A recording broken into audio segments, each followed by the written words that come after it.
Welcome to the first CRIEI Connect event. For those of you that might be new to CRIEI, that is Competition and Regulation Industrial Economics Ireland, this was founded in September 2024 by myself, Ciara Whelan, UCD School of Economics, and Caterina Marvo, UCD Business, formerly TUD. And the idea was to create a national platform connecting researchers, regulators, policymakers, and practitioners, all working in the area of industrial economics, but particularly in the areas of competition and regulation. Since then, we have had our inaugural workshop on competition in economics, which was held in UCD last year, and that was a great success. And our second annual workshop takes place next week. Today, however, marks the launch of a new initiative in CRIEI, CRIEI Connect. And CRIEI Connect is designed to develop a series of informal, online and in-person sessions to bring the network together on a more regular basis. We have to thank in particular John O'Flaherty of Comreg, who has taken the lead on this and indeed who has organised today's session. So with that, we're going to hand over to John now to kick things off for a conversation on recent developments in energy policy with Sir Dieter Helm, moderated by Dan O'Brien. Thank you. Against the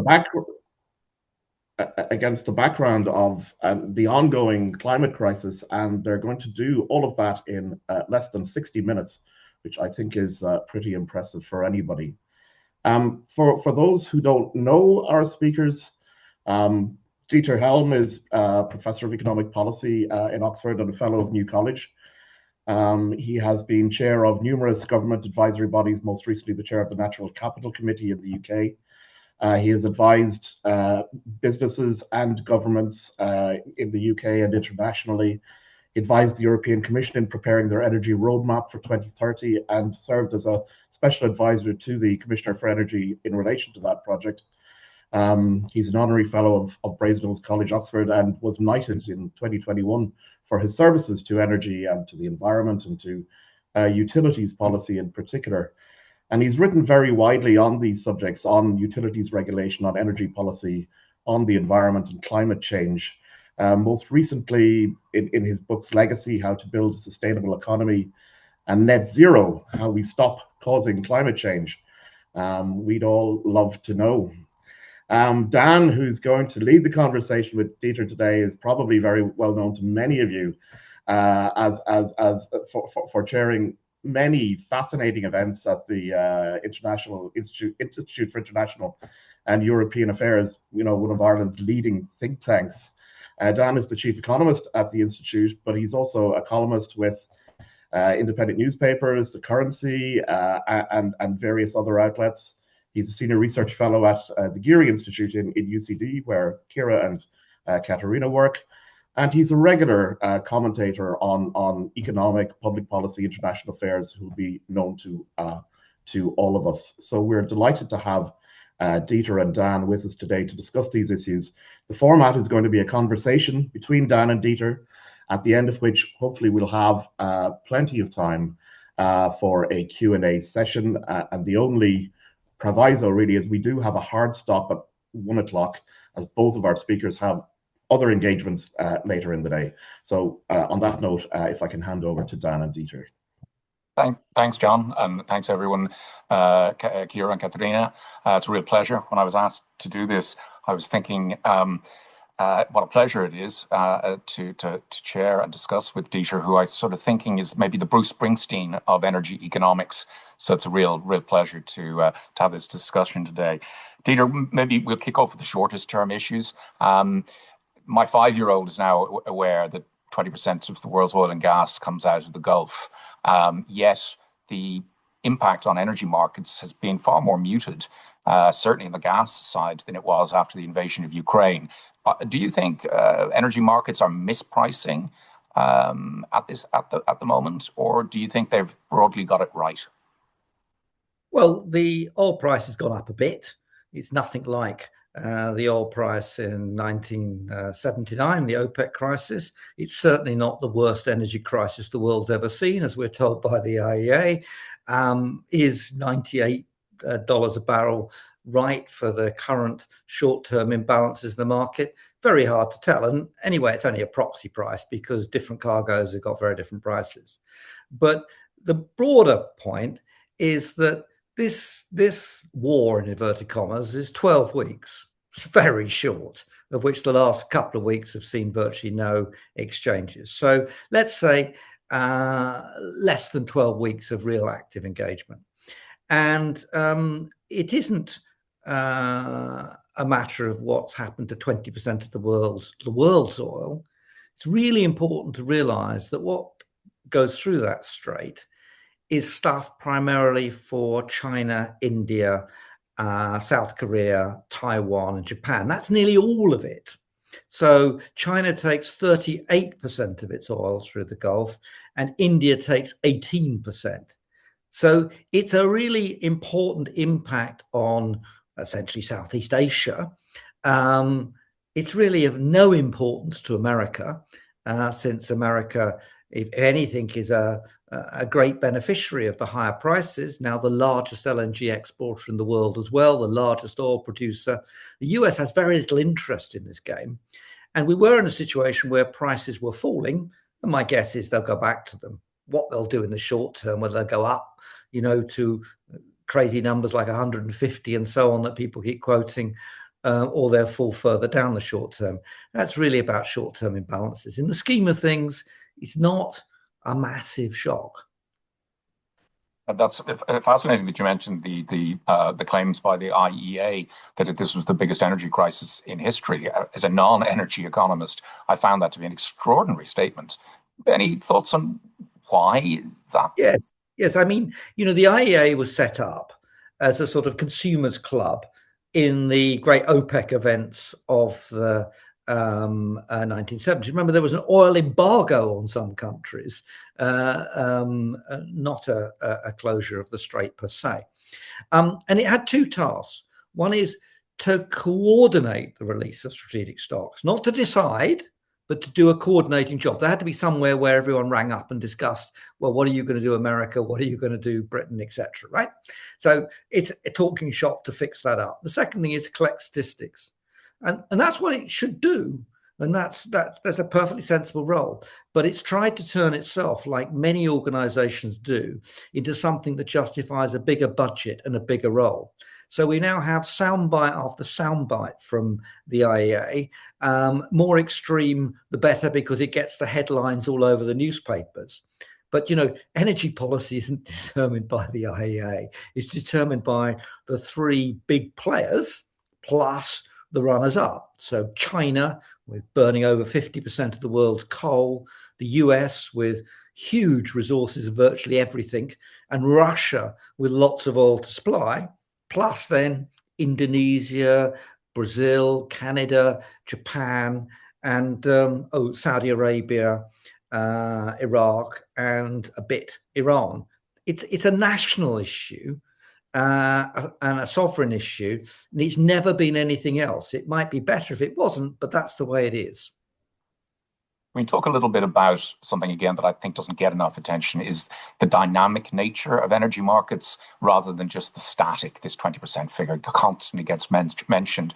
But in terms of how dynamic the markets are, the Saudis are piping some oil across the entire peninsula out to the Red Sea. Other countries are ramping up production. Just, in terms of the dynamism, how quickly the market could respond in terms of alternative methods of getting energy out of the Gulf, and then how other oil and gas producers could ramp up production in the short term. Well, there are always immediate effects when a crisis hits. Building catches fire, people get the hose pipes on and start spraying the water. So there are some immediate issues that have happened. I mean, in particular, the further ramping up of US fracked LNG gas. I mean, US remarkably managed to replace Russia as a supplier of gas into Europe. And now Europe is utterly dependent on LNG US gas when Russia invaded Ukraine. It was really quick. And cargoes are very flexible. Production levels are very flexible. So there's a lot of that going on. Remember, Qatar, the whole of that gas facility was built to service the American market when America didn't have gas. And it turns out now it doesn't need any Qatari gas, and that gas has to go elsewhere, and similarly Australia, etc. But the dynamics play out a bit further into this year and into next. And this is where I think people are making huge early assumptions about, disaster of high oil and gas prices next year. So there are loads and loads of other producers of oil around the world that aren't the Gulf. They're not as cheap, but as the price is ramped up, they're excited. We remember COP30, Brazil's run-up was it declared it was going to be the 4th largest oil producer in the world and was drilling in the mouth of the Amazon, quite near the cruise ships for the people to go on the cleared road through the Amazon rainforest to get to the COP summit. Canada is the main supplier of imports to the United States. Remember, there are different kinds of oil, so there's a balancing up there. Alberta is doing so well, it actually wants independence from Canada now, or apparently so. You've got considerable resources being developed in sub-Saharan Africa, et cetera, et cetera. So first of all, lots of extra resources come onto the frame. I mean, North Sea came onto the frame because OPEC, the OPEC shock in the 70s made it profitable at $10 a barrel. So that will happen. The second is pipelines. So, for all the excitement, Saudi is producing about 9 million barrels a day, or was sort of beginning of March at the end of the process, 7 million barrels it can get out to the Red Sea, right? These are really big numbers. Pakistan would love to have a pipeline from Iran.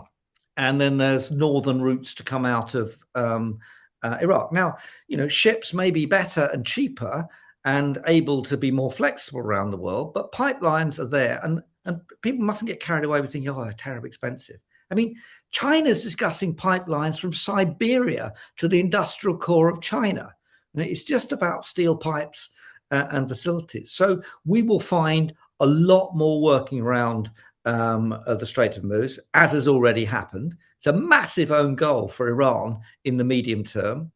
And it will find the full pressure of China upon it as its only, I would say, ally, but sort of supporter in this frame. And the markets will work like that. And, I suspect a couple of years' time, people say, oh, yeah, there was that blip.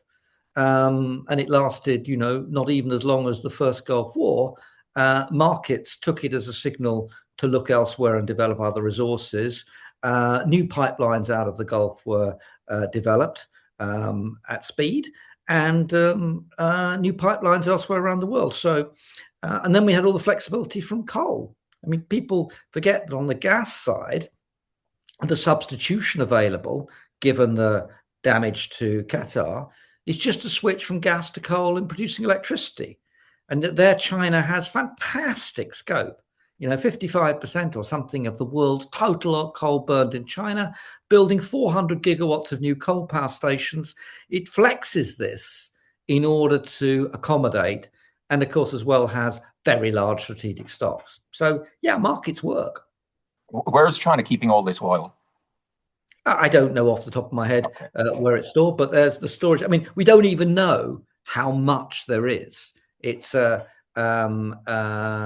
but the hypothesis is that it's pretty large. And remember, it's not just markets work given a crisis. Markets work in anticipation of a crisis. So against the falling oil prices that we had into the beginning of the year, and I think will probably return later this year and into next year, it wasn't as if suddenly people woke up and said, they started a war in the Gulf.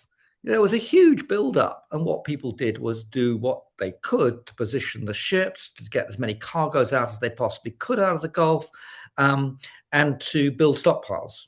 And China looks to have been very, very effective at doing that. Yeah, it certainly strikes me that there's been many times where oil prices have risen very quickly over the decades since the last major oil crisis in the late 70s, early 80s. Yet this time there seems to be a sort of catastrophization going on. I think it's part of a wider picture. Maybe people doing too much doom scrolling these days. But I'd like to pick up on your point about a particular dimension of this. It's not just media driven. You see, if you take the view as I do, is that many bits of the world economy were in quite serious trouble before this started. And if you take the view that, quite a lot of financial markets were at peak points, debt levels were very high, etc. You know, I would have said back in January that we were in for quite a difficult economic summer. Some countries very negatively affected, particularly in Europe, but there were big problems on the horizon. You know, what a convenient political event to happen, that now you can pass off rising energy bills, etc. Oh, it's all Iran. We've had it today in the UK. You know, our energy bills are going up 13%. Oh, well, this is the Iran war, isn't it? It's those Americans who started this war, etc. Really? Of course, it's had some effect. But in the UK, certainly in Scotland and England and Wales, the biggest component of the rise of costs is not gas, because we've got all these fixed price renewables contracts, fixed price or regulatory price costs going through for the networks, for the grid upgrades, etc. I mean, our system costs are increasingly fixed and they're going north, not south. How convenient to blame that on the Iranians. If you're a fund manager and your portfolio is not doing very well for your client, well, you know, we were doing fine, but, you know, we couldn't have anticipated the Iran war. That's why things have gone a bit haywire. And on the debt side, you know, well, our debts have gone up a bit. Well, that's because we're having to bail out all these people because of energy prices. Oh, and that's the fault of the Iran war. And that's why there is a big incentive for people to overstate a crisis in order to cover what was a very weak financial position before, and including inflation. I'll come to inflation maybe in a little while, but just to pick up on your point about US LNG, I think it's important to note that energy prices, gas prices in Europe peaked in August 2022. They were 7 times higher than they are today. And, you know, what brought them back down again was, as you pointed out, that huge increase in LNG imports from the US. One of the things that sort of I see as a risk, particularly as in the political cycle in the US, is that the US might put an export ban or an export limitation on its oil exports, not its LNG, but its oil exports, in order to bring pump prices down in the US. Do you see any possibility of that? Would it be effective if the US tried to limit oil exports out of the country? Okay, so let's unpack that. So gas and the LNG story is essentially a story about particularly Germany becoming and having indeed a policy to become ever more dependent on Russian gas. And I think it's reasonable to assume that Putin assumed that the dependency of Germany on Russia for energy would mute its response to Ukraine, and that then Germany would mute the EU's response and make it much easier for Putin's tanks, which were going to get to Kiev in, if you remember, 3 or 4 days. Now it's nearly as long as the First World War that it's taken not to get to Kiev, but that's an aside. Okay, and so it was a big shock that to Putin that the Germans did not buckle, and of course for the rest of Europe, people assume that a lot of people assume that Russian gas would keep flowing anyway, and it was a big shock that a lot of it didn't. Okay. So into that picture, I mean, and that's why the gas price in Europe rocketed, not in the United States, just in Europe. Okay, and Europe is only about 14% of the world economy, so let's not get too excited about it in global market terms. Okay, so the gas price rocketed. It's fallen by the end of February, when the Iran war started. It had fallen 90% from its peak, and it fell 40% in 2025. And what it looked like was European policymakers, particularly in Britain, running around telling us that they were going to be the cheap energy sources of the future because they were getting out of high and volatile gas prices, looked fairly silly. They've been rescued for the moment, but not very much, and not by the kind of scale of the impact of the Russian hit. Why? Well, because essentially Russian gas has been replaced at the margin by LNG from the United States plus Norwegian production. So ironically, for all the hostility of the Europeans towards the Americans, which may or may not be justified, we've actually been extremely hostile in a context in which we made ourselves very dependent. Think Greenland, think about the reaction of leaders to the Iranian war, and think on the other hand, the reaction in the context in which, thank you very much for the gas, because we really would have been in an absolutely dire crisis without LNG. Remember too, with US LNG gas, there was none when Qatar was built for the purpose of supplying the US market. All those LNG terminals on the Gulf, or the early ones, were built to import LNG from Qatar. They were then reversed into exports. This is stuff that turned up in the middle of the first decade of the century and into the second decade. It didn't start exporting LNG until 2016. It's now the largest exporter of LNG gas in the world. That's speed. Remember, America was falling back to 7 million barrels a day of production in the 1990s, and now it's 14 million barrels a day, and by far the largest producer in the world. So it's the kind of elephant in the room. Now, in the circumstances, if you add up the increase in the value that American producers have got for oil and gas as a result of the Ukraine war, and forget for the moment who gets this gain, it's not quite true that the war is self-financing. But if you're a producer of oil and you're not a consumer of it from the Gulf, and the price goes up, that is not, from an economic point of view for the US, a disaster, right? Quite the contrary. You're in the same position as Putin, who's collecting many more revenue as a result. Now, the difference is it's going to American companies. There are windfalls, and American consumers are paying slightly more for what they call gas and what we call petrol and diesel, and for natural gas itself.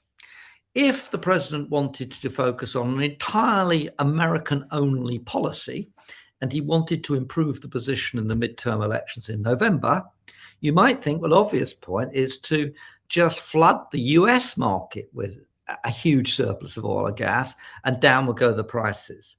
Not quite as straightforward as it might seem, though you can see how politically attractive it might be. It would be an utter disaster for Europe, by the way. Yeah. This really would be a crisis, right? Yeah, exactly. Not a crisis for the world, not a crisis for the United States, but a crisis for this relatively small part of the world economy now called Europe. Okay? Now, the problem is that not all oil is the same. Okay, and there's no accident that the US is an oil exporter and an oil importer. Okay, Canadian oil, which is the largest import supply to the US, is not the same as the stuff coming out of the fracked area. You think about sulfur content, all sorts of other dimensions. Okay, and that means that it's actually quite hard to do. The second thing is that compared with attacking Iran, where whatever the noise from various places around the world is, there was a problem called nuclear weapons, or the potential of nuclear weapons. We've been through Obama's policies. We've been through endless European policies to stop the development of nuclear weapons. And you don't have to be a sort of military expert to say one of the most likely places in the world for a nuclear exchange in the future was between Iran and Israel. So lots of people have got lots of motives involved in this frame. But if you say now, sorry, no US oil and no US gas on the world market, you take a big hit in the United States, but you get the political benefit. But you really do cause a crisis globally, which will reflect the fact that we've all become deeply dependent on American sources of energy. And I think even the Trump administration might want to pick and mix who would get a ban rather than a global ban. So you slow the suppliers of like you threaten people with tariffs, you slow the supply of oil to some countries and not to others. And that's part of the Trump approach of divide and rule. If you're on my side, I'll look after you. But if you offend me and you don't want to give me Greenland, for example, then, and you want to rely on my gas, etc., hang on a minute. I'm quite good at playing hardball. So that is why this is serious. And that's why the Europeans should think very carefully before they cut off their nose to spite their face, given their dependence on America right now is every bit as serious as they're dependent on Russia a while ago. And the immediate consequences, quote, would be immediate. You mentioned Germany and Russia. We all know that the former German Chancellor Gerhard Schroeder has been very closely involved in Russia over the years since he left office. The German decision to close down nuclear, to become so dependent on Russia, was that strategic blindness or something more sinister? It wasn't sinister.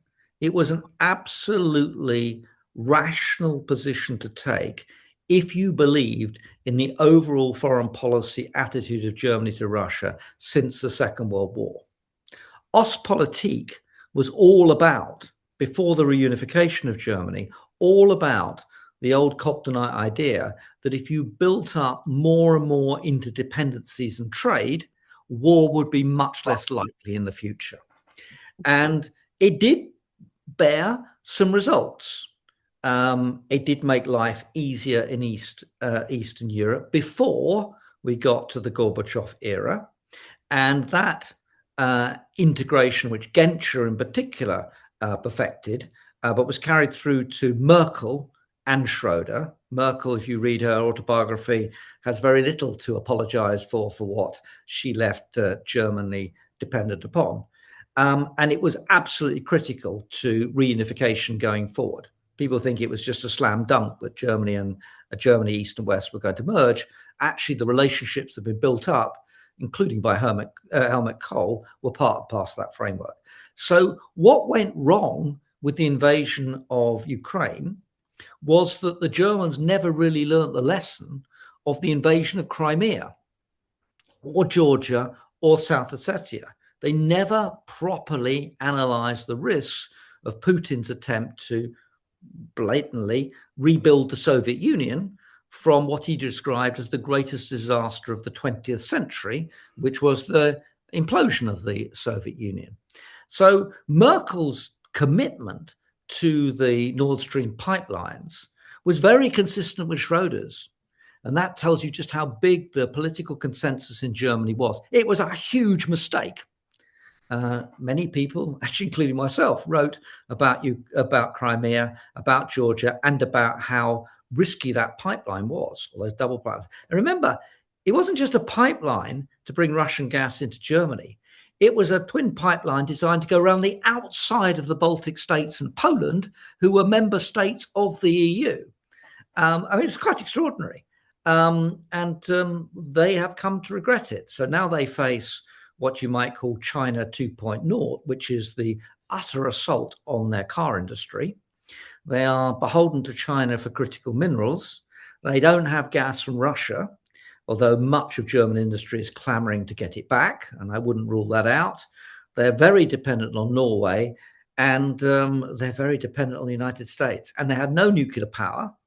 I mean, for a country that's supposed to, in the Energiewende, lead the world in the great renewable surge, which was going to produce cheap energy in Germany, and it was going to create the new German Amazons and Googles of the renewables world, it was a catastrophe. And it's no accident that they end up, like the UK, with the highest industrial electricity prices in the industrial world. The difference is Germany's now got its car industry to lose, which is absolutely critical to its economy. We've already collapsed most of our energy-intensive industries already, hence our falling emissions. It brings to mind, I think the current Polish foreign minister described the deal on Nord Stream 2 as equivalent to the Nazi-Soviet pact back in the 40s, which brings me to the question, and whether you'd care to speculate, what happened to Nord Stream 2? So the Polish foreign minister said that quite a long time ago, and he's a person of excellent intellectual and historical knowledge, and well worth listening to. What he really meant was that the Hitler-Stalin Pact was explicitly designed for Germany to secure energy for Hitler's military machine. I mean, when people forget, Germany and Japan basically ran out of oil in the Second World War. Germany didn't have any. It went for the Romanian oil fields, but it needed to secure what it had been doing for hundreds of years, raw materials from Russia, oil and gas, and carried on doing it right through the Cold War.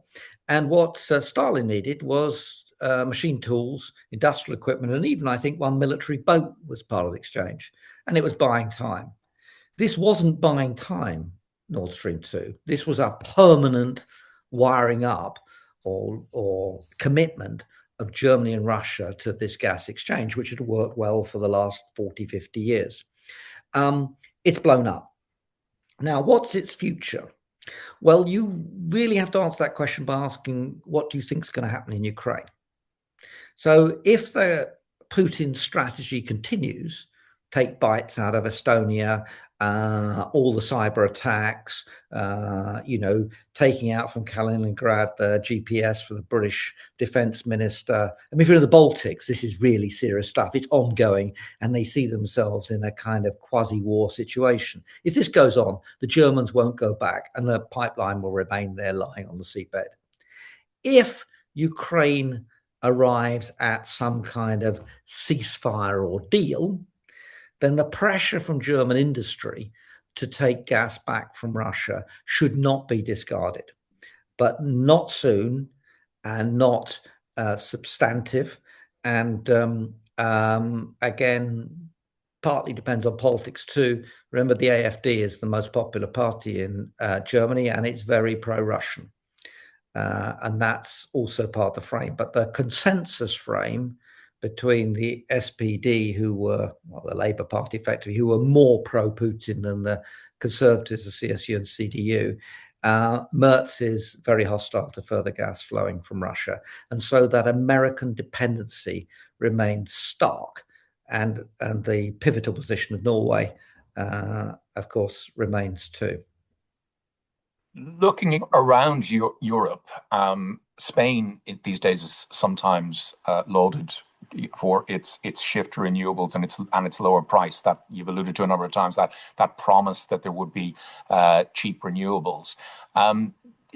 Is Spain the success story that it's often claimed? And is there any country that you view as really getting it right on the mix of keeping prices down, lowering emissions, and maximizing security? Well, the trouble with looking at Spain and other countries is that people's attitude towards them and what they say about them starts with their premise of whether they're in favour or against the particular type of electricity generation that's core to their economy. So if you're pro-solar, you say, look at Spain, it's wonderful.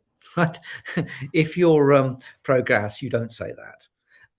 So, you know, there's a need to stand back and look through the lens. So the first thing to say is, no European country is in the same position precisely as any other European country. Okay, so, and this has been historically true. I mean, why did the Industrial Revolution happen in England and in Scotland along the Clyde, and why did German rural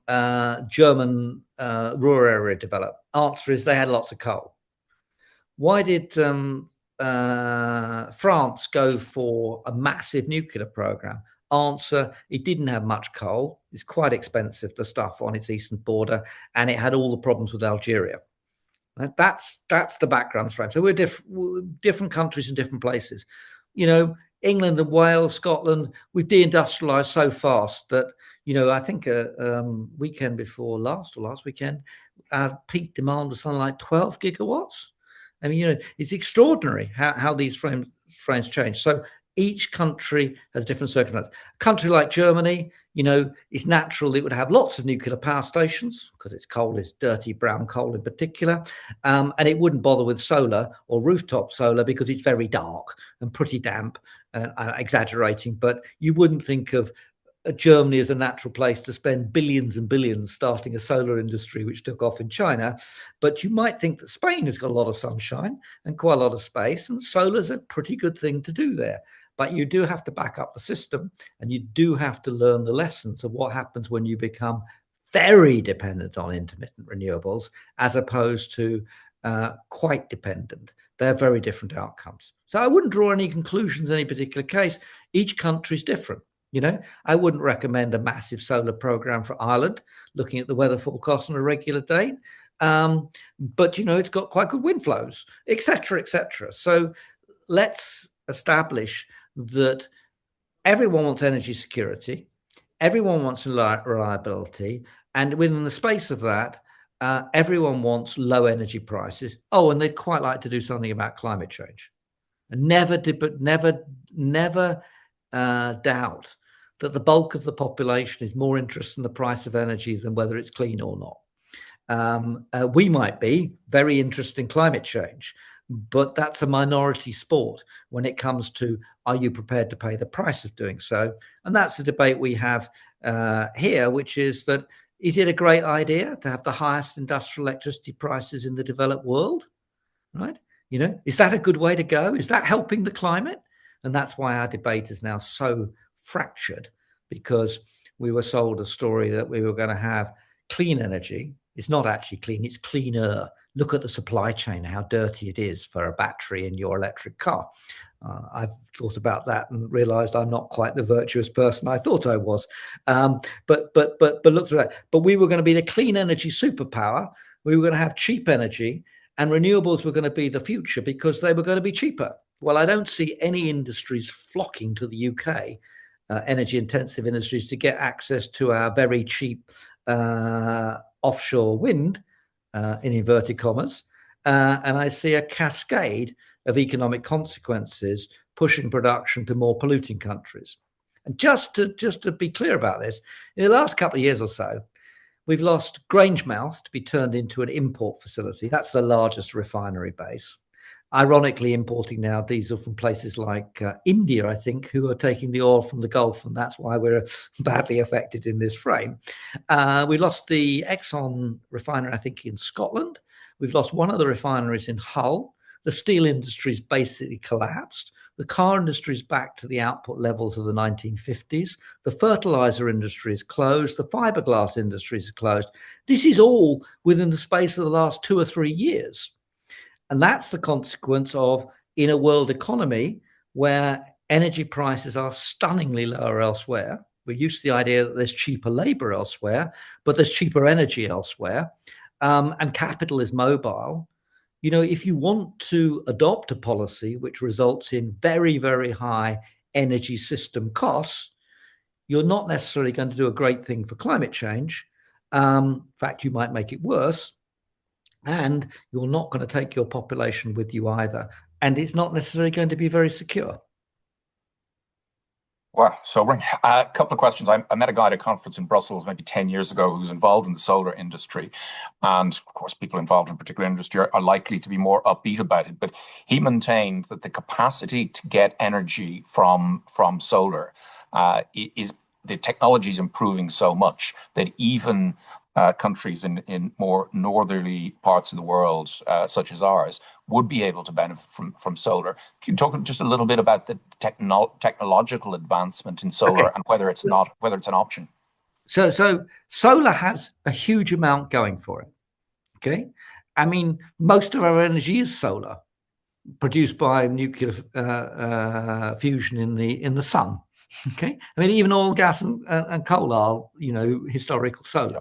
And there's enough solar energy, it's said, in every hour hitting the planet to cover the entire electricity production of the world for a year. Okay, so there's no shortage of solar power. That's the first thing. The second thing is China has massively subsidized and captured the solar panel industry.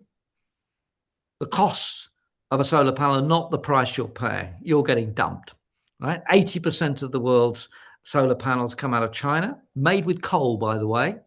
Coal intensity, and look at the mining that goes around it. And they have managed to wipe out the solar production industry in Europe and the US. Started off on the basis of the great expansion of demand for solar panels, which came from Germany's idea that it was going to cover its roofs in solar panels. Okay, but the cost of solar is not the cost of solar panels. It's the system cost of solar. Same with wind. So let me give an example. So peak demand in Britain is about 45 gigawatts, give or take a bit. It's been falling a bit lately. Okay, we used to have about 60 gigawatts of installed capacity to meet that. Okay, so you need a comfortable cushion. And when we had gas, coal, and nuclear, that's how we did it. Now we already have a lower peak demand, but we have 120 gigawatts of capacity to meet that, some of which is solar and some of which wind, actually quite a lot's wind. And we're going to need twice the grid, and we're going to need loads of batteries. Now, in the old world, which produced exactly the same output called electricity, the lights weren't different because the electricity was produced by coal in China or by coal in Britain or wherever else. Okay, so the system costs of a high level of intermittency is all the extra storage, all those batteries. We had none under the CGB, right? The doubling of the grid, it's low density, dispersed, geographically peripheral, intermittent power. Okay, so twice the grid, and that's going to cost between 30 and 100 billion over the next few years. And then all this spare capacity. I mean, it gets worse. By 2030, 2040, NESO projects that we might need a system of, say, 300 to 400 gigawatts of capacity to meet a demand which might, but probably won't, have gone up to 90 gigawatts. This is a world of massive excess supply with nowhere to go. And people haven't realized just what that means. I mean, in the UK, we think we're going to send it in interconnectors to people like yourselves, right? You're all going to take our surplus wind. Well, we're paying the full price of the CFD as customers for this stuff, right? So what's going to happen? It's a stranded asset for most of the time. And a system which is just a bit of gas and renewables. And remember, we're closing our nukes. I know we're building a bit more, but we've been closing our nukes at about the same pace as the Germans. Nobody's ever tried a system like that. But to say the price of solar is really low without thinking about what the system costs of solar are is, I think, illusory. And put it another way around, if it was true that solar was incredibly cheap, and from a system perspective, we wouldn't need any climate change policies. We would be doing everything, right? And it's not, right? It turns out that those countries that are promoting these types of technologies, which don't have great solar resources, I rule out countries that have great solar resources, North Africa, the Middle East, etc. In those circumstances, it is not the case that the electricity prices are tumbling. And the price increase that's come out today is largely driven not by Iran. It's driven by those CFD contracts. It's driven by the huge network costs, etc. And Iran is just a convenient cover for what is a 13% increase in bills. We were supposed to be having the cheapest energy, not the most expensive energy. Okay, that all sounds pretty depressing, because as a non-expert, my kind of view was that you'd ramp up with the renewables, the battery technology would advance, and at that point you could cut down, you could get rid of gas altogether, you could get rid of fossil fuels altogether, and you could have a system based on renewables and batteries, and you wouldn't have to have that massive increase in installed capacity to meet much lower demand. Is that a sort of pipe dream? You're just naive. Okay. But not often called that, but I don't mean it personally. I know, of course. But that's the stuff trotted out by our politicians. I mean, our Secretary of State tells us that renewables are 9 times cheaper than fossil fuels, to which my reaction is, great, let's abandon the policy. We'll just decarbonize straight away.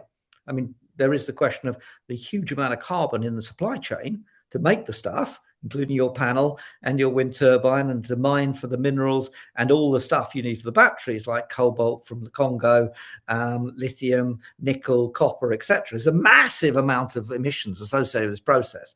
But put that aside, if this is cheaper, it'll be like my iPhone. Nobody needed to subsidize me to buy the iPhone because it's really good.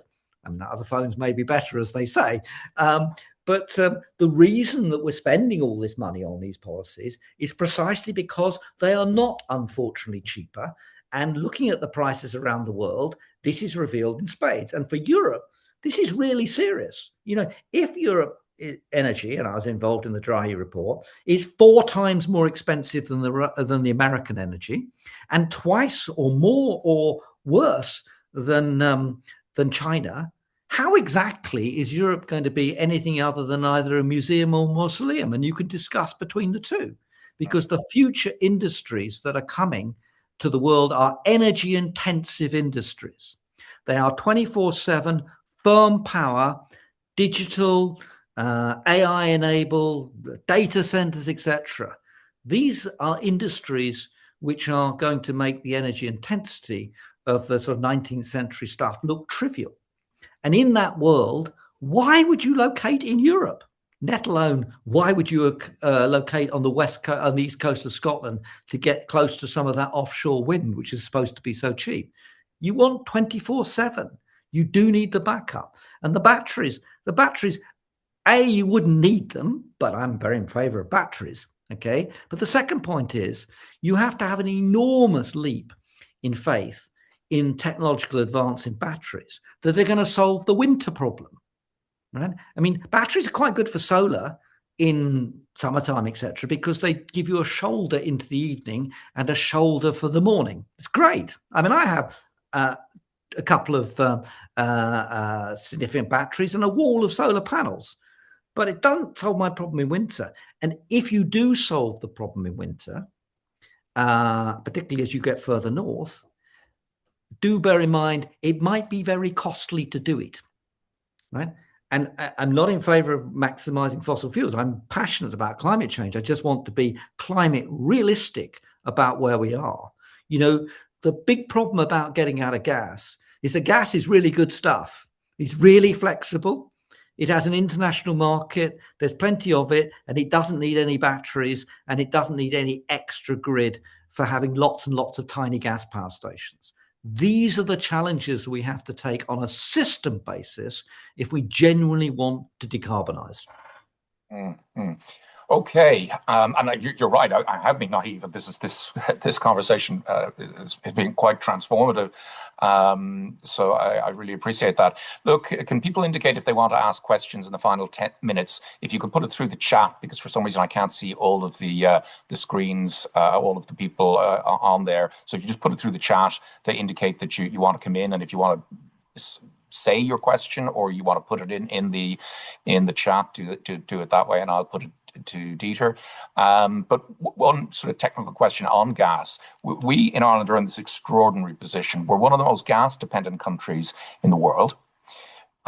We increasingly import it because our domestic sources are running out. It comes through a pipeline from Scotland. We have zero storage and zero LNG capacity. So if our link to Scotland were to go the way of Nord Stream 2, it is quite openly understood here that we would be in for many months of energy rationing and blackouts. And yet the government has not done anything about that, or certainly has not treated it as an urgent matter. How difficult, how fast, how slow would it be to get one of these floating LNG rigs linked up to the system here to give us some more energy security? Remarkably, Germany did it in 100 days. That was extraordinary. I mean, usually in Germany, it takes nearly as long as it takes in England to do anything, right?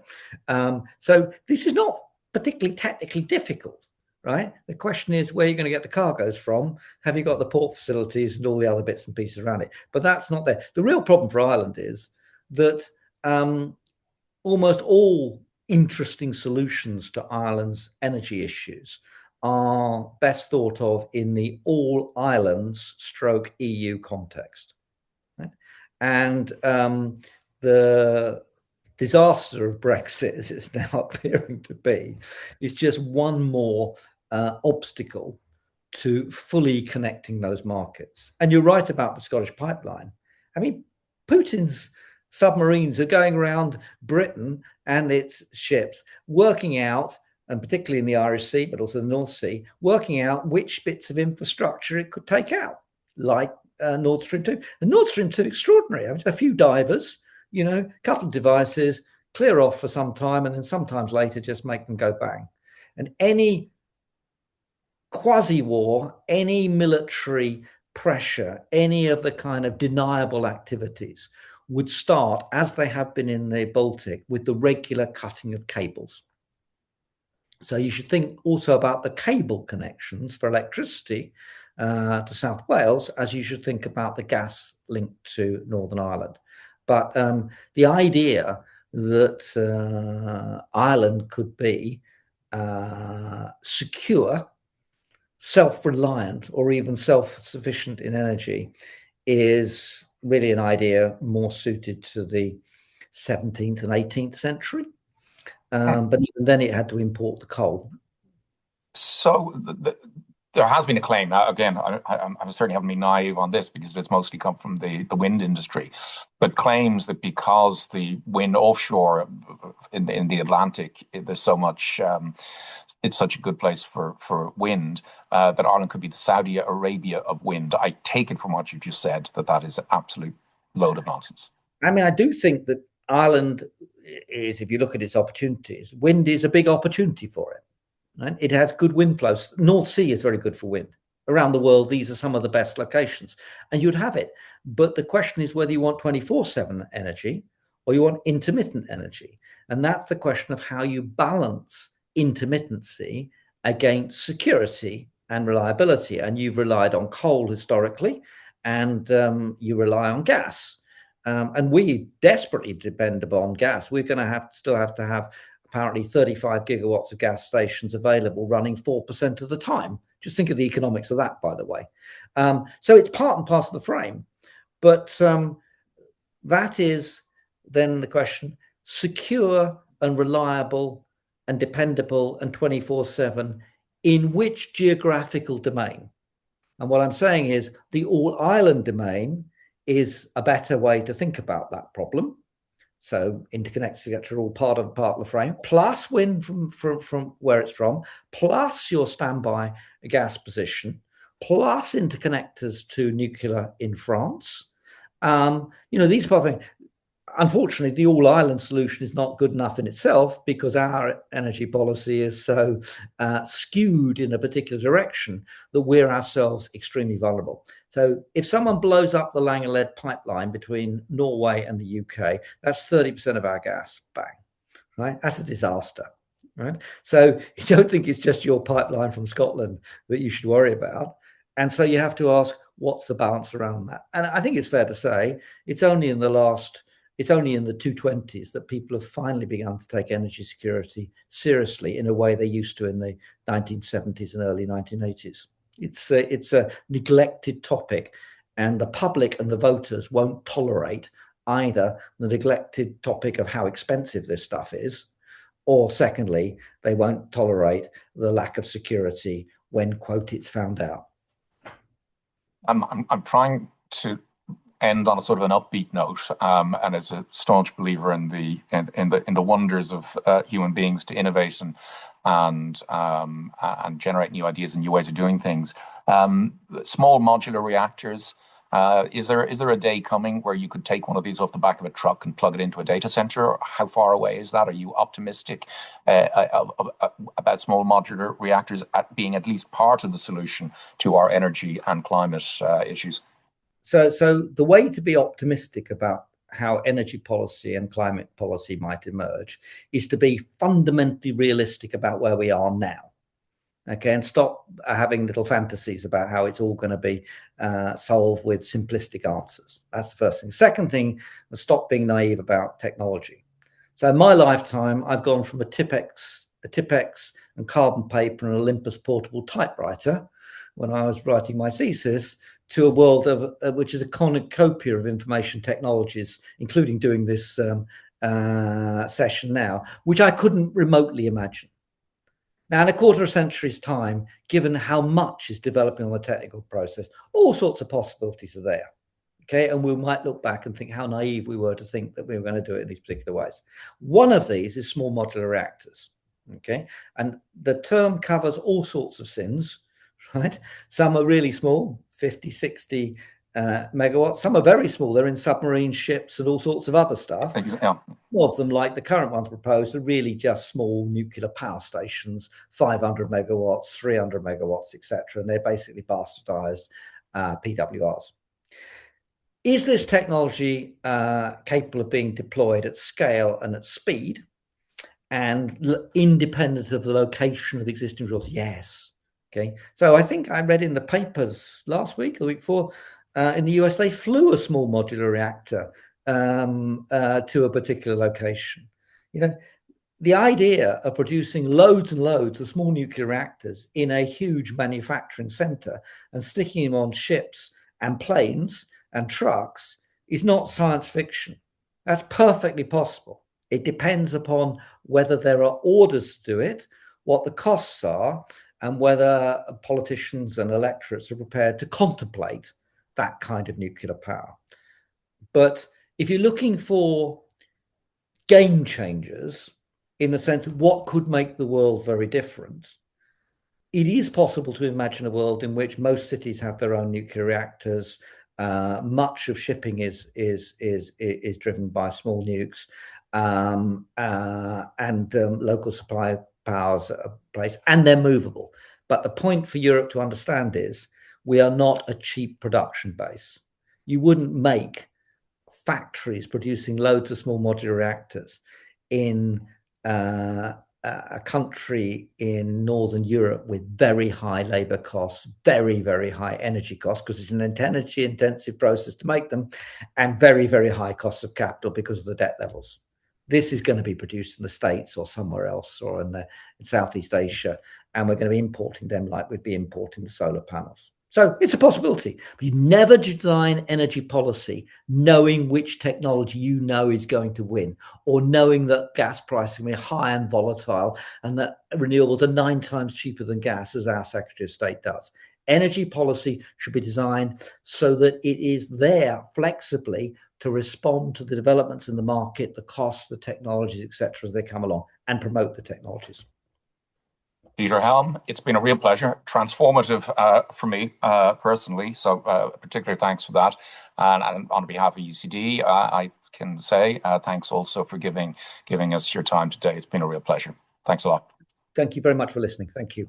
Bye now. Thanks, everyone. Thanks very much, Dieter and Dan, for a fascinating, it's slightly sobering at times conversation, but definitely informative and thought-provoking. So on behalf of CRIEI, we're thrilled to have had you to listen into this conversation for the first of our CRIEI Connect events.